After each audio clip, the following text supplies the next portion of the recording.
Welcome to Hard Talk from New York City. I'm Stephen Sackur. Americans are bracing themselves for a rerun of Trump versus Biden in the coming presidential election. Now, that is a matchup that many Americans have little enthusiasm for. But what is the alternative? Well, my guest today wants to be that alternative. Cornel West is a writer, an academic, a civil rights and an anti-war activist. He's launched his own bid for the presidency, and while he's unlikely to win, could it be that his presence will tip the balance in a tight race?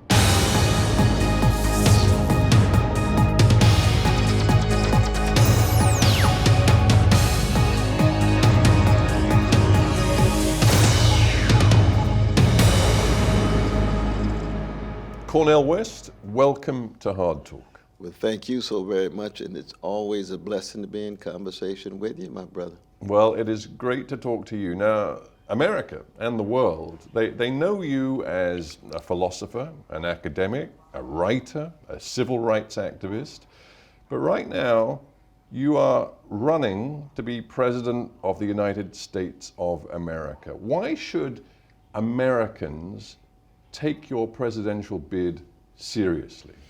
You know, my calling is still the same, though, which is trying to tell the truth. The condition of truth is to allow suffering to speak. So I'm trying to be true through the suffering and the resilience of poor and working people of all colors, and to seek justice, to make sure that everyone's treated fairly and justly.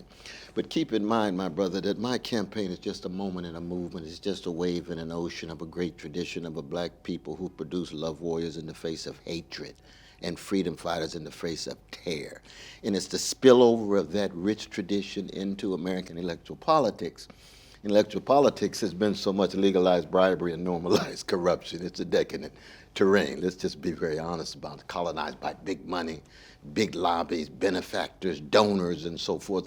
Unlike England, we don't have campaign financing. No, but if you move on to finance, there is a mechanics to running for president. It Yes. takes an awful lot of money. It That's takes true. machinery, an organization. I'm looking at you today and thinking, you have none of that. Oh no, I don't have the big money. We got organized people, big spirit, tenacity, courage, vision. That's what we have. That's a lot, but you still oftentimes feel as if you're financially broke, like as broke as the Ten Commandments financially, but rich in vision and struggle and courage. So where do you think you can mine support and votes across this great big nation? Well, in the American Empire, we've got roughly nearly 40% of our fellow citizens who do not vote at all. 38.5%. I've got significant focus on that particular slice of Americans. And when you really look, they're disproportionately poor and working class. Right, but with respect, most of that 40% have no interest in politics and I dare say have no idea that you're running for president. Well, no, I've gone to it. I've been at it now for 8 months. I've gone to a lot of different places with people who haven't been registered, being registered now. And as you know, we've already got Alaska, we got Oregon, we've got a number of states lined up. Yeah, well, there's 50 states in the union, and you're only on the ballot in 2 right now. We got 2, and we got Nebraska in the making. We've got South Carolina in the making. We should be on about 15 because there's low-hanging fruits.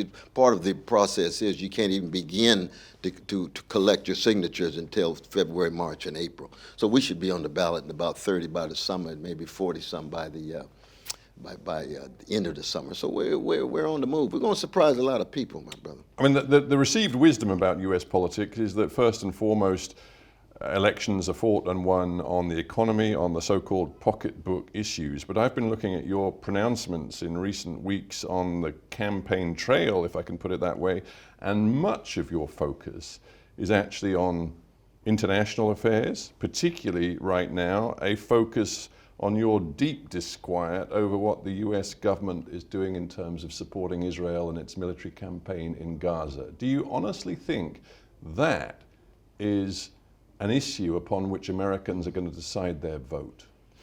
Well, American people are very heterogeneous people, a lot of different voices, a lot of different focuses. For me, it's a matter of trying to speak with honesty, integrity, trying to be morally consistent, because we've got a political system that is so shot through with rot, as it were. It's very Shakespearean, something rotten in Denmark, something deeply rotten in Washington. So to try to raise the level and say, yes, when we talk about Gaza, we want to be morally consistent. We're against any form of genocide, any form of ethnic cleansing, any form of apartheid. When we talk about America, and I'm an abolitionist, about poverty, just like Martin King, right? I want to do away with poverty. I want to do away with homelessness and unhousedness. I want to do away with the inability of working people to actually live day to day with dignity. Most 62% of Americans live paycheck to paycheck. 3 individuals have wealth equivalent to 160 million fellow citizens. That's a grotesque wealth inequality that's beyond description. Well, those statistics you've just given me on what's happening in this country and the inequalities that are evident in this country brings me back to the question, is your current focus on Israel, on Gaza, going to yield votes? And if it is, who are you really pitching this at? Are you thinking that this is perhaps an issue which some of the polling suggests is of great interest to young Americans right now? There are also particular ethnic groups in this country. I'm thinking of Arab Americans who, again, according to the polls, are deeply unhappy with the policies of President Biden. Is that where you're looking? I mean, you're absolutely right in terms of those persons who are deeply upset, not just with Trump, but Biden. You've got an abandoned Biden movement among many Arab and Muslim communities because of Biden's enabling of genocide there in Gaza. Yeah, I mean, but for me, I don't speak just I need to hold you to account for all the words you use. Absolutely. You just said Biden's an enabler of genocide. Oh, absolutely. Of course, he would refute that, just as the Israelis absolutely refute with outrage the whole concept of genocide. But that's true. More than that, but I'm not a moral relativist. Somebody's right and somebody's wrong about this thing, right? And we have to make a choice in that regard. When war crimes are committed, I don't care who commits. The American army commit war crimes. The British troops can commit war crimes. Hamas can commit war crimes. The Israeli Defense Forces can. A war crime is a war crime. And when it moves toward crimes of humanity and genocide, human beings are suffering, and you have to speak honestly. It's not a question of just speaking to one constituency. You see, I'm not a Machiavellian politician obsessed with just interest groups. I'm concerned with vision. I'm concerned with morality. I'm concerned with political courage. This is statesmanship. This is not garden variety of political calculation, you see. And so when it comes to that, we'd have to debate. It'd be interesting to have a debate with Biden. Let me tell you why I think you are a war criminal. I'm not talking about you out of your name. You are enabling these kinds of actions. He said about Iran. Iran supplies these various proxies. They're responsible. United States supplies, UK supplies, Israeli Defense Forces, and it generates this kind of suffering. They have to be responsible. But we have to make sure we don't fall in any pits of anti-Jewish hatred or anti-Iranian hatred or anti-American hatred. I am a revolutionary Christian running for politics. Does it bother you that many Jewish groups in this country, when they hear the word genocide thrown at the government of Israel, they do believe there's an undercurrent of anti-Semitism to that? Well, I fight any current of anti-Jewish hatred, just like I fight any current of anti-white hatred, anti-black hatred, anti-Irish hatred, or anything else. But when they throw the term around in such a way that they think that they don't have to provide an argument or overlook the evidence or deny the indescribable suffering of our Palestinian brothers and sisters, I say, oh, I'm looking at the world through a different set of lens. I'm not tribalistic. I'm not a chauvinist. At the very beginning, I called you a long-time civil rights activist, and it's true. Your struggle goes way back. I just wonder if you recognize that something interesting is happening in the black community across this nation right now. If you look at the polling evidence, while the Democratic Party has had a lock on black voters going back years, you can look at Clinton's 90% rating among black voters. You can then look at how Obama did. You can look even at how Biden did in 2020, 90% support amongst black voters. This time around, there is evidence that black vote is going to be less monolithic. Trump is claiming he's got 20 to 25% support amongst black voters. Do you see signs that there is a shift? Well, certainly, any moment of spiritual decay and moral decadence in an empire affects every people in that empire, black, white, red, indigenous, or whatever. And by decadence and decay, what I mean is begin to identify with gangster-like characters who believe they can say and do anything and get away with it with no accountability. And you notice when you look at the black daddies, more among the black brothers than the black sisters. Because the black brothers, there's a slice of them who look at a Trump and see hypermasculinity, persecuted, saying anything he wants and still have big money and big cars. Well, see, those are sub-themes in the culture of America. It could be in hip-hop, it could be Wall Street. That's an American reality. It affects everybody. The good news, though, is that there's also a renaissance taking place among especially the younger generation, among the young black folk, responding to George Floyd, among the young Jewish youth, the young Jewish peoples who are critical of what I'm calling the genocide. In the name of what? Not tribalism, morality, integrity. We have to continually come back to find a place for morality in a moment of overwhelming barbarity, because that's the kind of world we're living in. And we see the fascism on the move everywhere, Latin America, Africa, Middle East, United States, Sweden, Hungary, we can go on and on. Let's just get back to the raw mechanics of a presidential run, because last year you decided you were going to run for the White House. That's right. If I just look at what has happened since then, it looks like chaos. You've been through 3 party affiliations. You started out representing the People's Party, then you decided you were going to have the Green nomination for president, the Green Party. Then you abandoned that. Now you've set up a new party, Justice for All, which you say is going to have a nomination process and you are going to lead that party into the election. You've said, you know what, don't expect me to be predictable. Politics is like jazz. Yeah, that's right. But that isn't really the way it works, is it? Well, if you're part of the establishment, you're liable to be a little bit more consistent because you have millions and millions of dollars coming at you with experts who are eager to become part of your campaign. When you're an independent jazz man like me, those are first takes, second takes, just like in the studio, because it's something new. But the consistency is same calling, same vision, and looking for ways in an improvisational, flexible, protean way. Well, looking for ways to not just survive, but thrive. We are thriving now. We're thriving now, my brother. Yeah, but you talk about consistency. Where's the consistency in a guy who famously said you're more likely to find me in a crack house than the White House, now saying you actually have an ambition to be in that White House? Oh, no, You've always dissed it as a seat of corruption. Yes, it is a seat of corruption. See, the consistency is in the crack house, you'll find some precious human beings who are addicted to something over which they have no control. In a White House, you'll have deep corruption tied to money, and it's still there. And my attempt is to make it to the White House, call into question that corruption, and be head of an empire to do what? Dismantle it. 800 military units around the world, 130 special operations in countries.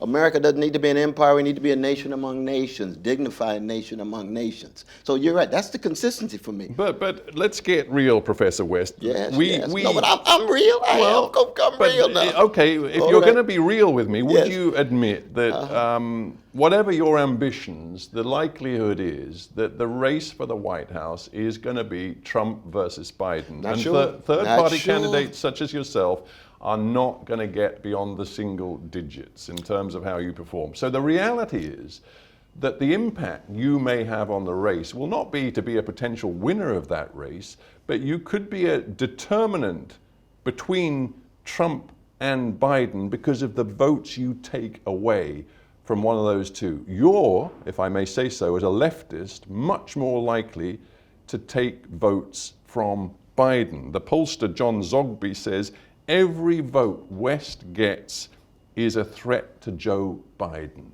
Do you acknowledge that is the reality? No, that's not. There's a number of conservatives who come up to me. You saw the piece of Newsweek, the conservative case for West. There's a number of conservatives coming to me and say, we like your vision and integrity. We disagree with your policy. We can't vote for either one, so we're thinking seriously of voting for you. But keep in mind, Biden has to make his case. If he doesn't make the case, he doesn't own votes. He's got to earn those votes. Trump has to make his case. But most importantly for me, the point is, I'm not even sure Biden's going to end up being the candidate. I think he's going to have an LBJ moment and pull out. He's running out of gas. And for all we know, Trump might be on his way to jail, and both parties will have to move to their B teams. We're in real time. Right, Things are but the fluctuating. impact on the race as a Republican-Democrat race of a Cornel West candidacy remains the same. I just wonder whether you ever listen to your friends. Oh, Let me I do. quote to you one I do. friend of yours, an advisor of yours, a guy you've been close to, Bernie Sanders. Oh, I love Brother Bernie, but he could be wrong. But Well, tell me listen to what he said. Brother Bernie said. What did Brother say? Bernie said this. He said, I disagree with my good friend Cornel West. We are living in really difficult times when there is a real question whether democracy itself is going to remain in the US. I think, says Brother Bernie, we've got to bring the entire progressive community to defeat Trump and support Biden. Oh, as I said, I love my dear brother. That's a plausible argument. It's in no way persuasive to me. I think he's wrong about that. I think he's wrong about that. I do not think, in fact, that a weak, milquetoast neoliberal president like Biden, who engages in militaristic policy abroad, is going to be a defender of democracy in the way in which he thinks. He's certainly not going to redeem the soul of the nation. You don't redeem the soul of a nation by enabling genocide. And you know, that is the theme of Martin Luther King Jr. when he founded his organization, Southern Christian Leadership Conference. What was it? To redeem the soul of a nation. Well, you see, that's my tradition. That's the legacy of Martin. To use the same language of Martin and then still to engage in that kind of barbaric activity in not just the Middle East, but even his ties to Wall Street. You keep and so bringing forth, it back you to the Middle East. No, not just Middle East. We're talking about poor and working people in America. I'm rather keen to talk Yeah. about America. I'm looking Absolutely. at things that Biden prioritizes: abortion and a woman's right to choose. That's a positive fighting thing. Republican plans to cut welfare and health care, union rights. Now, these are all Well, he crushed it. He crushed the strike. He crushed issues and the railway workers' principles strike. which you care about Yes. too. If you shaved a few tens of thousands of votes from Biden in a state like Michigan, which is entirely possible, particularly given that Michigan is a state where Arab Americans have a significant vote, and as we've discussed, they're not happy with Biden's Israel policy. If you were to do that, if you were in essence to deliver a state like Michigan to Trump, how would you feel if you became Trump's victory enabler? But see, again, you see that if voters make their choices, whether I'm in the race or not, they make the choice based on the case that has been made by whoever's running, Biden, Trump, or what have you. It's not a question of. But you're avoiding my question. I get inside your own feelings for a moment. I refuse to view myself just as a parasite on somebody else's host or an afterthought. I have my own views, my visions, my practice, my witness, and I pursue it. If that is viewed solely through the lens of whether I'm helping or hurting somebody else, that's already viewing myself as so marginal and an afterthought. No, not at all. These are harsh Not words, at but I'm all. going to put them to you. Sure. The New Republic magazine, broadly... Highly suspect, but go right ahead. Broadly They've been attacking me for liberal 40 magazine. years. That's the magazine that said I've never written one sentence that's worth reading. Now, you think that's serious? Well, okay. Do you agree with that? Well, that's certainly... That's not ridiculous. friendly. That's ridiculous. But when it That's comes, the New Republic. when it But go comes right to ahead. your argument that Yes, you sure. refuse to indulge in hypotheticals about Yes. whether you could enable a Trump presidency, they say only a narcissist and a charlatan would behave like Cornel West. That's ridiculous. That's ridiculous. I don't even take that seriously. Seriously, though. All of us have narcissistic proclivities. I'm a Christian. I realize the way in which greed and hatred is shot through every human soul. I understand that. But for them to say something like that is nothing but a rationalization that hides and conceals their own allegiance to Wall Street, their own allegiance to the enabling the genocide in the Middle East, their own allegiance to not speaking the issues of the poverty, their own allegiance, not saying a mumbling word about mass incarceration. So I can't take that seriously, though, brother. That's like somebody saying to you, after all of your wonderful years as a high-quality conversationalist, oh, really, he's nothing but just a narcissist who likes to sit there with his red tie. No, I defend you. Quit talking about that brother like that. That's ridiculous. Well, that's even beneath comment. yeah, you know what I well, mean? Let's be honest about it. I appreciate that defense. Let me ask you a broader question about what is going on in America's culture right now. Let's start with political culture. Right. basic question. Why is America looking more and more like a gerontocracy, with a choice between Biden, who's 81, Trump, who I believe is 77, with other key political figures like Mitch McConnell, leader of Republicans in the Senate, who is, well, let me check my notes here, he's about to be 82. Nancy Pelosi, who I spoke to the other day, she was leader of the Democrats in the House, she's 83. Why is America not capable of finding leaders who are not old? It's a wonderful question, brother. It reminds me of the Roman Empire, military overreach, corruption of elites, helplessness of citizenry, and an oligarchy that makes it difficult for young, fresh voices to be heard to both parties that are captive to Wall Street and Pentagon. If your analysis is right, and if the power structures in the United States of America are so stuck, then what, with all of your experience, is, in your view, the best way to deliver change in this country? You have been an activist for decades, and in recent times you've watched Occupy Wall Street, you've watched the Me Too movement, you've watched Black Lives Matter, all try to get change through activism on the streets. Does it work? Well, you have to bring power and pressure to bear outside of the system to create space inside of the system to create the fundamental transformation you need in the name of poor and working people of all colors, not just here, but around the world. It always looks, you remember Margaret Thatcher talked about Tina, there is no alternative. Tell the people there's only two parties. There's no alternative from Wall Street. There's no alternative Pentagon. There's no alternative Silicon Valley. No, there's a lot of precious human beings down there who are poor and working class, who are doing magnificent things, and they're feeling helpless and helpless. Sometimes they follow neo-fascist Pied Pipers like Trump, and sometimes they actually become resigned and say, all we can do is vote for Biden. Well, the history of the American empire is one of spiritual awakenings, moral awakenings, political courage on the street, and then brought to bear such as to create space within a system that seems to be so tight, so moribund, so corrupt. And we should never lose hope. I'm no optimist at all. I've been a black man in America for 70 years. I'm not an optimist whatsoever. I'm a prisoner of hope. I come from a people who've been enslaved for 244 years on this land and another 100 years of neo-slavery and Jim Crow. And yet what?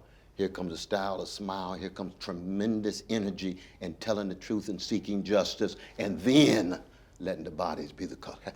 Enjoy the culinary delight of our bodies.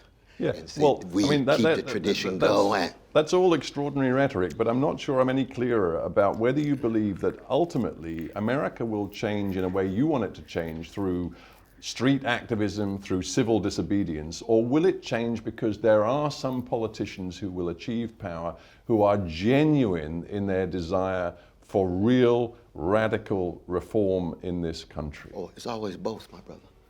It's always both. I'm going to end with this. I know you'll think this is an unfair premise, but you are in all likelihood not going to be the next president of the United States. Could be, could be. How worried are you about what the next 10 months could deliver in this country? When I look at Trump, I see Civil War #2. When I look at Biden, I see World War #3. That's Pharaoh on both sides of the bloody Red Seas. That's the history of me and my people. Look at the Red Sea, you see Pharaoh everywhere, but what do? Here comes Daniel. Here comes David, marginalized, still trying to hold on to truth and justice and integrity and honesty, even when it looks as if the Second Civil War is increasing and the World War III is beginning. You don't cave in, you don't sell out. How else to live? Cornel West, I'm going to have to stop you there, but I thank you so much for joining me. Thank you.